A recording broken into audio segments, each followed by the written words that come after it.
Coucou tout le monde, je vous retrouve aujourd'hui pour vous présenter mon bilan mensuel filmographie du mois de mars. Alors il sera différent et c'est également un essai. Alors qu'est-ce qui va être différent? Alors en fait, suite à une discussion sur Messenger avec l'auteur du blog Écran Noir, il m'a suggéré, proposé de vous lire, pour ceux qui ne connaissent pas les films que j'ai vus, de vous lire donc les résumés, et lorsque j'ai le DVD du film, vous le présenter. Alors et également aussi que, au lieu de vous dire que si vous voulez lire ma critique, allez sur mon blog, donc également de vous la lire. Donc comme je vous dis, c'est un essai. Si vous pensez que voilà, ça suscite trop de longueur, tout ça, vous me le dites et je reviendrai comme d'habitude, que je vous dis simplement le titre, le nom du réalisateur, quand je l'ai vu, et puis vous lire rapidement ma critique. Alors, le premier film que j'ai vu, ça a été Les Fugitifs, donc réalisé par Francis Weber, donc je l'ai regardé le vendredi 1er mars. Donc je vais vous lire le résumé. Quand Pierre Richard prend Gérard Depardieu en otage, une course-poursuite hilarante signée Francis Weber, réalisateur du Placard et du Dîner de con.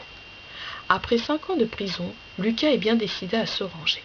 Hélas, on n'échappe pas à son destin et la première banque, dans laquelle il se rend pour ouvrir un compte, est attaquée par un individu terriblement maladroit, François Pignon. Cerné par la police, celui-ci n'a plus qu'une solution, prendre Lucas en otage. Commence alors une folle cavale, au cours de laquelle Lucas découvrira que Pignon fait tout cela pour sa petite fille Jeanne, restée muette depuis la mort de sa mère. Donc pour moi, c'est une de ces bonnes comédies des années 80 qui, contrairement à celle de ces dernières années, ne s'essouffle pas au bout d'une heure.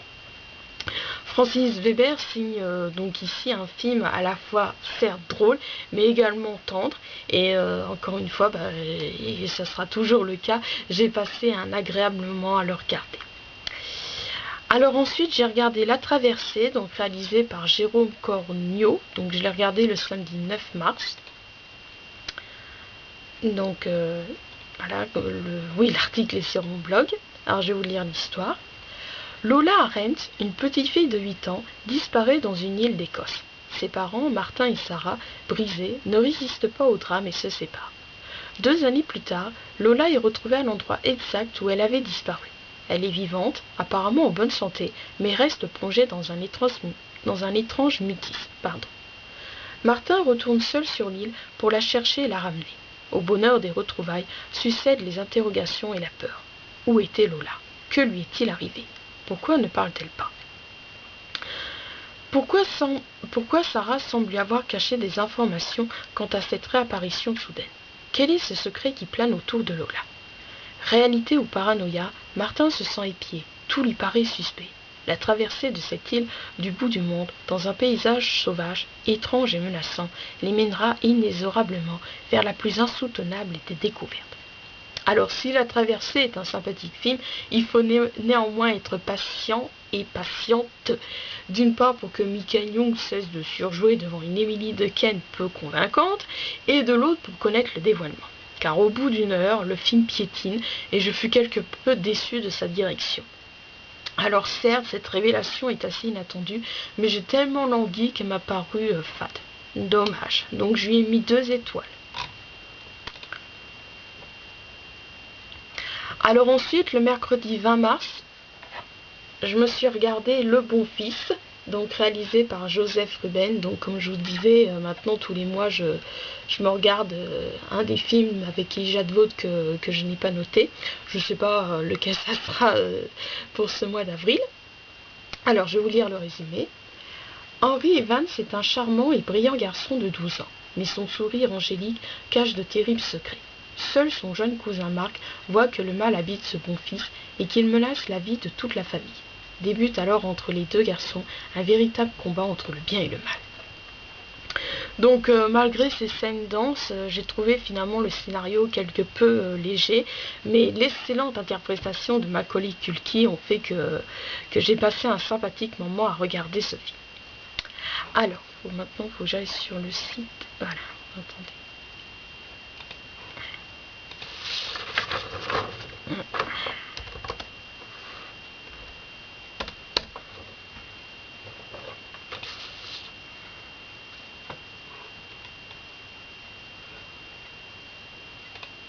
Voilà, pardon.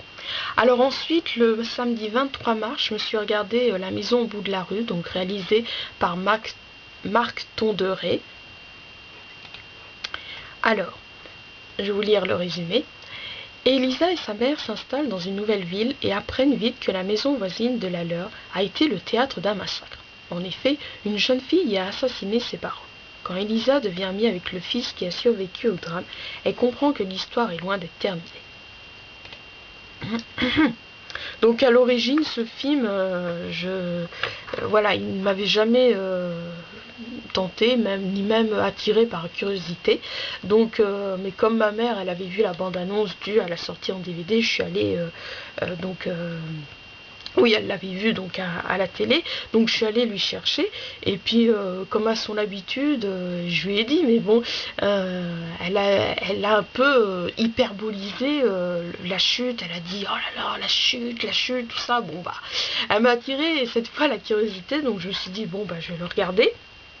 Et malgré le fait que j'ai trouvé les personnages d'Elisa et Ryan attachants, je me suis ennuyée devant ce film, que finalement je juge vide et sans intérêt.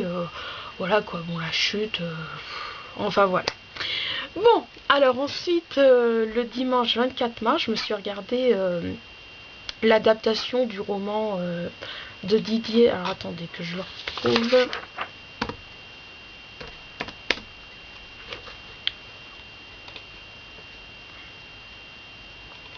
Donc l'adaptation du roman de Didier Van Coffeleart, Hors de moi, qui donc est sous le titre Sans identité, donc réalisé par Jaume Collet-Serra. Donc je vais vous lire le résumé. Alors qu'il est à Berlin pour donner une conférence, un homme tombe dans le coma, victime d'un accident de voiture. Plus tard, une fois réveillé, il apprend qu'un autre homme a pris son identité et cherche à le tuer. Avec l'aide d'une jeune femme, il va tout mettre en œuvre pour prouver qui il est. Bon bah oui, il est sympathique à regarder, mais bien qu'il manque à mon goût d'originalité. Voilà. Et puis bah comme je l'ai vu, juste une petite aparté, j'ai décidé parce que comme on a le roman donc de Didier Van Cove, attendez, c'est comment déjà que j'écorche pas son nom, Coffeleart, comme on a son roman à Françoisir, j'ai décidé de le prendre pour mon produit de remplacement pour ma fiche produit. Voilà, bon, parenthèse fermée. Alors ensuite, le samedi 30 mars, je me suis regardé J'enrage de son absence, donc réalisé par Sandrine Bonner. C'était un des films qui était en sélection au Festival de Cannes. Et voilà, sur mon blog, vous pourrez, depuis j'en ai vu, ça y est, j'en ai vu certains, mais sur mon blog, j'ai fait un article spécial, les films qui ont été sélectionnés, que j'avais envie de voir. Alors je vais vous lire le résumé.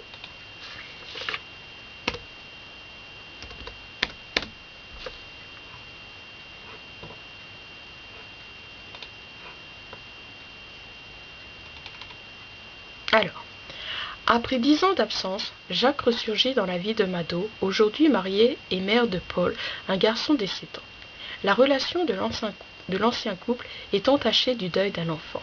Alors que Mado a refait sa vie, Jacques en paraît incapable, et lorsqu'il rencontre Paul, c'est un choc. La complicité de plus en plus marquée entre Jacques et Paul finit par déranger Mado, qui leur interdit de se revoir. Mais Jacques ne compte pas en rester là. Donc oui, comme je vous ai expliqué, ce film, donc je l'ai découvert, en fait au début je croyais que c'était dans des magazines Studio Ciné Live, alors j'ai tout regardé, mais non, ça devait être dans un magazine Première que j'ai emprunté, ou je feuilletais seulement lorsque j'effectuais mon bénévolat à la bibliothèque de Villemandeur. Et donc dès que j'ai découvert, tout de suite j'avais envie de le voir, mais avec le temps, l'enthousiasme n'était plus là. C'est pour ça que je me suis dit que, donc une fois que je l'ai récupéré, je me suis dit, bon allez, comme samedi, j'avais envie de regarder un film, mais j'avais pas quelque chose de précis. Je me suis dit, bon allez, je vais le regarder donc samedi, comme ça c'est dans un esprit neutre, donc ça va me permettre de l'apprécier ou non, ce qui est le cas. Et donc comme ça m'a évité de le faire éterniser dans mon dossier film à voir. Donc oui, comme je vous disais, je ne l'ai pas du tout aimé. Je me suis ennuyée devant ce film, dû bien évidemment à la banalité de son scénario. Donc oui, en conclusion, j'ai pas grand chose à vous dire sur ce film, hormis que pour moi il est vide et sans intérêt. Alors ensuite, le dimanche 31 mars, je me suis regardé Barney et ses petites contrariétés, donc réalisé par Bruno Chiche. Alors,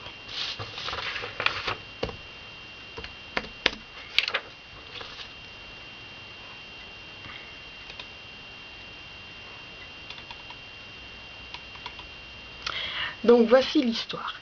Barney a une femme qu'il adore, une maîtresse dont il est fou amoureux, et un amant dont il ne peut se passer. Il habite en France avec Lucie et travaille à Londres. C'est là qu'il a rencontré Margot et Marc. Le jour de son anniversaire, Barney reçoit de sa maîtresse un week-end en amoureux à Venise en Orient Express le 1er mai. De son amant et son épouse, il reçoit le même cadeau. Soucieux de protéger son couple, il renvoie les billets à ces deux amours clandestins avec un gentil petit mot d'excuse. Mais il se trompe dans les enveloppes. Margot reçoit celle destinée à Marc et vice-versa. Les deux amants et conduits se rendent, outrés, au bureau de Barney et font connaissance.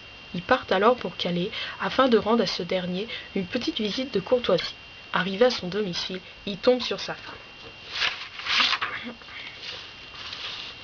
Donc certes, 12 ans plus tard, le scénario m'a semblé quelque peu classique, mais cela ne m'a pas du tout empêché de passer un agréable moment. Pour preuve, je trouve qu'il mérite vraiment ces 3 étoiles.